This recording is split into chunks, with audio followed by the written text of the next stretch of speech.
Hello again, and welcome to the Electrify Expo Podcast, episode 103. I'm Matt Teske here with Joe Boris, and today we're going to talk about a variety of topics. So we've got everything from Nikola coming out of nowhere, and that's going to be a fun thing to talk about from a money perspective. A lot of new e-bikes coming from various brands we want to get into, and there's a 400-mile range discussion about electric cars that has to happen. More things e-mobility, so let's just dive right in. Yeah, so I want to just kind of talk about the Nikola thing. So Nikola, they were making hydrogen fuel cell and electrical powered semi-trucks. And obviously Nikola being the first name of Nikola Tesla, they're kind of riding that Tesla wave.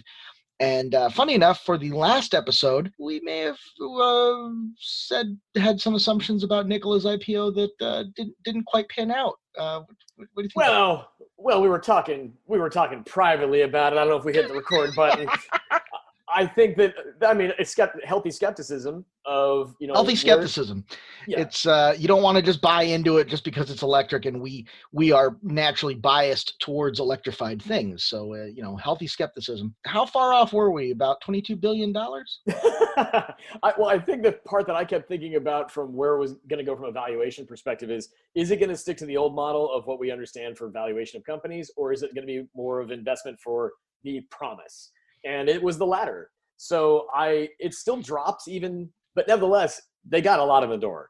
And that's going to help them really expand upon what they've been developing. I'll admit, I didn't take them super seriously when I first started reading about them. They kind of seemed like they were trying to ride some coattails and ride on not only Tesla's coattails, but also Navistar and Volvo and what the other electric truck companies had been doing. And for them to come out like this was huge. I mean, they're now easily, I think, the highest valued electric vehicle maker out there other than Tesla, right? Or am I missing something? I would assume it's in that ballpark for sure. I mean, I don't have the numbers in front of me, but when you're talking, multi-billion-dollar in the EV space, there's not a lot of conversation about how many there are. The evidence is in, though, is that people are hungry for the next wave of what's going to happen in mobility and transportation. If it's electrified, people are believers in it. I think that Nikola, again, because they still have not delivered a single product, there's still that level of skepticism. I mean, you could arguably say that Rivian has billions of investment from Amazon and Ford. So there's others in this space that are getting that kind of financial, backing and promise behind them. I just want to see more things hit the road faster, but that's what this money is for. So we'll see how that pans out. Yeah, and you said something really interesting, or interesting to me anyway, where you said people are hungry for that next big thing, and I was reading another article in Automotive News that was talking about the usual pace of new product reveals from the major manufacturers. So it's like 40 new models a year or refreshed models every year. And over the next 4 years, that pace is almost doubled. So in terms of projections from Chrysler and Nissan and General Motors, we're going to have more new vehicles in the next 4 years than we've had in the last 10. I will say, I think one of the interesting things that I think that Tesla proved, I think Nikola is also proving, if they hold true to what they've shown for their product development, when they've shown what they're going to build and they're saying this is going to be the product, it's going to be that product. And that's a departure from traditional automotive brands who have said, here's a concept car, and then the production model very often falls far, far, far short of what people got excited about. And I think there's a level of authenticity to the product development in the electric space that people are really liking. That kind of leads us into the next segment. One of the things we wanted to talk about was Triumph this week, and obviously Triumph Motorcycles, a storied British brand. They've been around for decades and decades in various forms with various owners. They are, like Harley Davidson, a brand that feeds off of or lives off of, trades against, I think is a better term, its heritage. And they have come out with an electric bicycle, an e-bike. They're calling it the Trekker, or the Trekker GT, which I'm not sure how Trek Bicycles is going to let that go. But for now, it's the Trekker GT. And this thing has real power. I mean, we're talking about a 150 kilometer range. So that's 90 plus miles of range. It's got 60 Newton meters of torque. So that's more than enough to get this thing up from 0 to 30 at least as quickly as like a 50cc scooter. I mean, this is a real thing, and it's almost 4 Gs. It's $3,700, so they're not looking at the cheap end of the market. So the question is, how does this look compared to, first, some of the other things that are coming out, like from Jeep, they have an e-bike, Ducati has an e-bike, Harley has announced an e-bike that nobody's seen yet. And I guess the second question is, are we at the point where now this is a motorcycle? Are these bikes competing with motorcycles? I think that's probably the best point to make is we're blurring the line. When Triumph was discussing what the Trekker GT is for, they're saying, okay, it's commuting, it's fitness, and it's fun. So they're even saying like, oh, this could be a variety of things for you. So you might be someone who says, I drive to work every day, but I use this for, excursions or vice versa.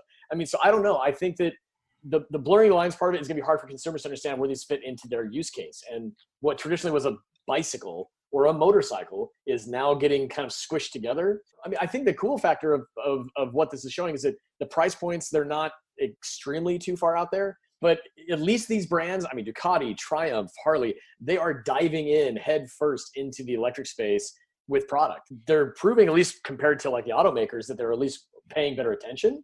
I mean, that's my take. I think that's fair. I think they are kind of paying better attention to what's out there and what the trends are. They're also more responsive. But the other thing that's worth bringing up is, I think with the exception of Harley, and I may even be wrong about that, these are branding exercises, right? I mean, these are like Triumph isn't building this bike. Jeep isn't building its own bike.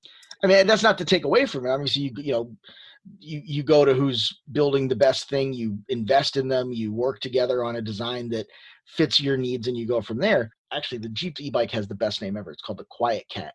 And they had it like, when they launched it during the Super Bowl, Jeep's big Super Bowl commercial this year, before COVID, before, civil unrest and all that, was this bike. And it's a $6,000 or $6,500 bike. It's got 40 miles of range, about half of what the Triumph does. Yeah. But I mean, it looks badass. And we talked about this in the first episode with, the Harley Livewire. It's cast pieces. It's big, beefy frame. It's very, for lack of a better word, it's very butch. It's got the fat tires and things like that, where, the Triumph has kind of the panniers and it's a little bit more practical. And I think it goes to, when I was selling motorcycles and Harleys for years and years, one of the big questions we used to use to kind of steer people one way or the other is, are you getting this bike to get around, or are you getting this bike to get away? And the Quiet Cat looks very much like I'm going to get on this bike to get away. Get away, yeah. No, yeah. And that's a great way to frame it. I mean, is it get around or get away? And I think that's where with the Trekker GT, they're kind of blurring the lines a bit, right? They're kind of saying like, oh, well, it's kind of for everything you might want to do. But whereas for the Jeep one, like, you just even looking at the design of it, I mean, the type of tires they have on it, it's like, no, this thing is designed for purpose. And again, to your point, are these branding exercises? I think, yeah, maybe to a point. But they're also putting prices alongside them. They're not just saying it's conceptual. They're saying, hey, this is what this thing would cost to buy, even though it's not currently available just yet. So part of it is maybe they're also looking for response from consumers as to how excited they do get, what type of inquiries they do see. I don't know. I mean, again, that's just my, negligence around what goes on in the realm of development for, e-bikes in that sense. So yeah, I feel like Ford in the early 2000s had an electric bicycle for a while, but I don't know whatever came of it. I was at a Ford dealership very, very briefly, and we had them, and they were kind of weird looking bikes. They were cool, but keep in mind there have been, Cadillac road bikes. There's, Pedigo, which is like another pedal assisted electric bike. There is a Ford branded Pedigo, but I think the difference is that they don't have it there in the showroom next to the F-150s and the Mustangs Sure. and things like that. And, if you're a car dealer and you have somebody in here who's saying, hey, I want to buy a $4,000 e-bike and put it on my credit card, are you then going to turn around and try to flip them to use that $4,000 down on a Mustang or something, right? Oh, totally. Yeah. If someone's got that kind of cash to buy into a product, but then again, this is where a sales rep has to feel up the situation of, is this person an enthusiast about bikes, or are they just trying to buy a Ford product? Yeah. What do you think the over-under is on feeling up getting cut from this final edit? Ooh, feeling up. Sales guy's got to feel up the customer and see if he Did wants. I say feel out or feel up? I heard feel up. If I said feel up, it's like I can't even claim, oh, it's Friday. It's Tuesday. Well, I mean, but to that point about like what's happening in the showroom, like GM had that Arrive product for the electric bike, and they had it branded. They had a contest for it and everything else, and they've already scrapped the project. So, yeah, I never saw it. Being in Chicago, you would think that we would have some of the cool stuff here, right? Because it's like a major city, people do stuff. And I think also, like, if you look at the Arrive, yeah, it was electrified and it was a little bike, but it had the little tiny wheels. It was very much like a Molten type folding bicycle. Yeah. I don't know, man. I mean, for me, for the same money, I'd rather have something, that looks like the Trekker, that looks like the Jeep, or maybe for more money that looks like the Jeep. As you hold the thermometer to your forehead to check how hot you are. That was Chris. On the camera, we're doing this on camera, so Matt's looking at me through a camera. He's not in the room. Chris puts the thermometer in my head. It's great. I'm slightly off camera. Just beep. By the way, what was it? By the way, was it 98.6? 98.1. Ooh, not cool. as hot as I think I am. Mm-mm. Not as hot as I think I am. I think overall, what we're gonna see again. I also like your point about the whole Trekker GT thing. It's like, there's a brand called Trek in the realm of bikes. It's gonna not be terribly keen on the fact that they just got that borrowed for another product. That's not going to be the name of it. That's pretty close. It compared to, like, Adidas telling Tesla you can't use 3 stripes to identify something for a 3, for example, like that kind of stuff. It's like, I feel like, I don't know. To be fair, Adidas might build a car. You don't know. I kind of want to go back in time with you because we're talking about, branding exercise. And just to be clear, I don't think a branding exercise is a negative thing. I think you want to know what makes sense for a brand sometimes. And then sometimes, it may not make sense for, Honda to do a ruckus leather jacket. Actually, that'd probably be badass. But, certainly Harley, it makes sense to do a Harley leather jacket. So maybe Triumph is trying to figure out where it can go. When Sony came out with that car at CES, not only did I think, yeah, that's great. Sony is exactly the kind of brand that I think could make this right. Like, if the engineering is going to be correct on day one, I was excited about it. When they said they weren't going to build it, I don't want to say it broke my heart, but it broke my heart a little bit. These are the guys that built Gran Turismo. If anybody has the software, the ability to simulate, because if you can simulate the feeling of a car into a controller, how hard can it be to go the other way and make it, drive, electronically, to get the software right and make it drive and feel like a real quality car?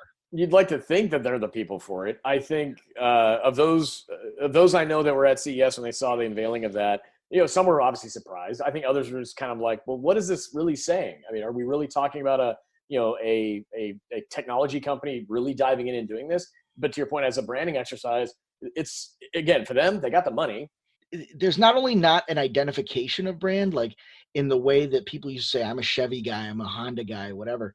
Like the brands that you like are not only not a part of your identity, when they try to sell you an identity that comes with them, it feels like there's pushback, especially from like younger people. Like, don't tell me who I am just because I bought your phone or your shoe or whatever. Like, I think it's very true. That's very true. Well, I mean, one of the first OEMs I worked with when I was starting out in my career was General Motors. As I kept saying, stop trying to tell me what is cool. I will tell you what is cool, and you better pay attention. Yes. And that's where a lot of these legacy brands, I think, as you just described very well, I think they're still trying this old school approach of like the Mad Men, Don Draper-ish style of advertising and branding. It's like, hey, guess what? That lack of authenticity there, people that are younger can smell it from a mile away. And when I mean younger, I don't mean like, 20s and younger. I mean people like our age and younger. It's just kind of like, if it doesn't speak to who I am as a person, I'm not going to attach myself to that brand just because you said it's cool. The moment I hear you say that, I already think it might not be, because I ask myself, why did you have to say that?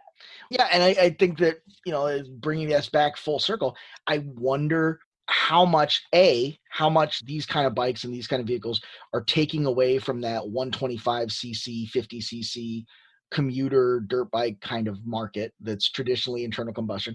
And B is, do the manufacturers even care? I mean, I have to think that it's more profitable to sell a $6,000 Jeep e-bike than it is a $6,000 250cc dirt bike.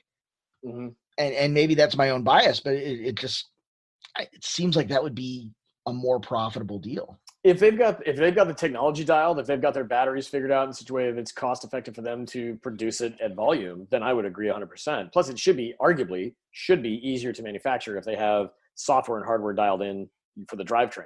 But to your point, it's like, is it design demand of like, well, we made just enough? It's hard to say. Yeah, I don't know. So So I think we've kind of discussed we like these things, and I think they're cool. Yeah, Triumph did a really good job selling me a Jeep.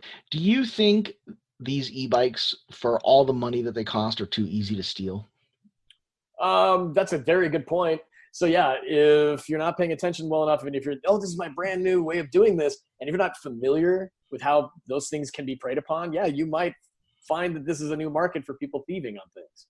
Yeah, I mean, when I was at Volvo and it was real close to the house, I would ride, and I had a Specialized. I would ride it, and I would just walk that bike right into my office because I did not want to leave it anywhere that people would even see what it was. Oh, totally. And it's not like a motorcycle, right? I mean, it's a little bit harder to steal. It's a little harder for one guy to just pick up a Sportster and walk, or maybe it's not, but I don't want to meet that guy. That's fair. That's a big dude. That's a big dude. I'm sorry, are you carrying that under your arm? Like, wow, good for you. That's impressive. There was a guy, oh my God, Dave Bogatka. There was a guy in Wisconsin that he used to do a motorcycle stunt show. And his name was Dave Bogatka. The guy he was like a human bear. He was awesome dude, really nice guy, super sweet. His act was he would ride out on a Bimoto, which was this like Italian frame with like a Suzuki engine, and he would do a stunt show. He'd do wheelies and everything else. And the final part of his act, he would stop it next to a pickup truck, get off, seize the bike with his like massive bare hands, and hoist it up by himself and put it in the back of the pickup truck. Whoa! That was the final like line at the end of the show. Like, the show is over, folks. I'm done here. Boom. Yeah. There's a follow-up there, but okay, moving on. We'll move on. Segment 3. Do we stick with letters or numbers, or is that? Well, all of last week's segments are off because we have, I don't want to say we erased our initial pre-IPO thoughts about Nikola, but I would say that we have held them until such a time as they are proven correct. Yeah, which could be. I think which could be never. No, I mean, I think on a long enough timeline, we're going to be right. Then it's not going to come with anything. Well, yeah. Well, Aaron is as if we were brilliantly like, oh, we're so ahead of this. We knew. It's like, no, we just we called it wrong. Well, then we'll edit this one and we'll edit the part out where they made $22 billion. So yeah. There's some kind of 400-mile Tesla. Tell me about that. Well, there's the two conversations about what could be a 400-mile Tesla this week. The number one being that the Model S now has an official EPA rating of 402 miles. But then the leaked information that some people found hacking into some Tesla code is they found that there was a Model 3 code line that said the vehicle had a 100 kilowatt hour battery. And for those that don't know what a kilowatt hour is, which is most of us, basically that means that car arguably could travel well over 400 miles on a single charge if it existed in real life. But he said they're not going to produce that, but he didn't go so far as to say it doesn't exist. So they are very well potentially testing those types of things. And their battery day is still coming, so we might hear some more cool stuff about it. We might see it, and then it may not be in a production thing. I understand. So anyway, so there's a 400-mile range Tesla. Is that what this is about? That's what this is about. Good. All right. Well, the cool thing, okay. Yeah. We've talked about it. It's a Tesla. It'll go 400 miles. That seems like a lot. The one thing we didn't really hit on is, kind of like, like over-the-air updates and what Tesla already uses and how they can already increase range with over-the-air updates. Well, I thought this was going to be part of the Rogue episode, but I'm game. Oh, well, we can talk about it then or now. I mean, how do you want to do now? this? Well, we're going to have to do something when Nikola tanks, and we can't use that segment again either. Oh, that's true. Oh, man, we were so Nikola's wrong. at 72 cents a share. We were so right about being wrong, and then we got that right. I think the problem here is it takes Chris too long to edit these things. That's fair. Yeah. Let's move on. Topic 4. So we've talked amongst ourselves about these electric aircraft here, and the eVTOLs that kind of, it's like a drone that you can fly in, that you can pilot this drone thing. And in Dubai, they're actually using these electric hovercopters, hover bikes, and they've been calling them hover bikes, but it's basically a camera drone that a dude rides like a motorcycle. And last week, as badass as these things are, one of them crashed. Oh, yeah. Ooh, buddy. That's nerve-wracking, man. Like, watching the video of it is nerve-wracking. Yeah, and I want to say, the guy looks like he's okay. It doesn't look like he got, like, it wasn't like a horror crash. But there was this, like, moment where you were waiting for him to, like, Cuisinart himself in the spinning, whirling blades. Yeah. And that moment doesn't come. To their credit, the moment doesn't come. He's not like just flayed apart, but like you got to figure the thought went through his mind. Oh gosh. Well, and that's the thing of it is like, I mean, I've got a little drone, like I've got a little guy. And you know, when you're first learning how to fly it, like with your phone and the attachment and everything else, and I'm going to go forwards and it's in front of you and it starts flying at your head. It's like, oh, I'm going to chop my face off, you know? And so it's just a little plastic blade. It's not going to hurt you. Right. You know, but then you look at this thing this guy's riding it like a motorcycle and flying it, 30, 40, 50 feet in the air. And when he comes down, I mean, I think the thing this speaks to the problem of like, oh, we're going to have robo-taxis tomorrow. It's like, there's a lot going on. And basically, when you have an X and Y axis, that's fine. But when you had a Z axis and you have to have people understand how to use that, that's a different conversation. So it is a different conversation. And I'm there's so many people that can't get 2 dimensions right. And they're going to try to do a 3rd dimension. It's really, I think that's where autonomous vehicles are really going to shine. I mean, I think that, well, and the beauty of it is if autonomy moves to aircraft more than it moves to like on street, there's already a lot of testing and redundancy that's been built into airplanes. They're not fully autonomous, but when you put it on, autopilot, it works pretty well. Yeah. I mean, I think they're probably more autonomous than you give them credit for. Oh, sure. I mean, a lot of the modern stuff is very much so that. But at the same time, that's something that's flying 30,000 feet in the air and there's no one around it. And there's nothing around it. This notion that we're going to have like Star Wars and be flying through like the cityscape next week is like, come on. Like people, to your point, people can't wear masks right now because they think that they're not needed. It's like, yeah, please stay in your lane, both above, below, and to the left and right of you. Yeah, we're all gonna die. I mean, if anything, that guy proved in Dubai is, as humans, we've got to practice this a little bit more before we're like, yeah, we're gonna just roll right out and use these things. Yeah. So I have 2 comments for this. The first one is, I've shown that video to people, thinking I would horrify them, but if it's the first time they've seen that video, they all want a hover bike. Like immediately, they're all like, "Oh, that thing's awesome." And even after he crashes it? Yeah, I don't know, man. People are just like, "Oh, that thing's awesome. That was scary, but like that thing's cool. I want one." It's like, no. So I think that is just something we're going to do to ourselves as a species. The second thing I want to say is, as cool as that is, like, don't ride that thing like a motorcycle, man. No. I mean, I don't like cars. I don't like cages. I feel claustrophobic in a lot of high traffic situations, but like that is one situation where I want to be surrounded by like, welded steel and parachutes and I don't know, whipped cream or something. I mean, what's soft and fluffy? What did they use in Demolition? Yeah, you never saw Demolition Man where they crash into the foam? Oh yeah. Yeah, I want to be in the foam egg like before that thing even takes off. Why do we have these? Why does this thing exist at all? So I'm going to give a strong Jeff Goldblum reference right now and simply say your team was they were so preoccupied wondering if they didn't stop to think if they should. And I think that's a well-known Jeff Goldblum reference. I thought you were going to do something from like Earth Girls Are Easy. Ooh, solid though. But again, when did they start speaking English? Was it like halfway through the movie? By the way, Gina Davis, let's give some credit. Like, she was hot. I mean, she had like half was Goldblum. I mean, both of them. I'm gonna have to watch that movie again tonight. Actually, honestly, also, it amazes me that most people don't know that Jim Carrey was in that.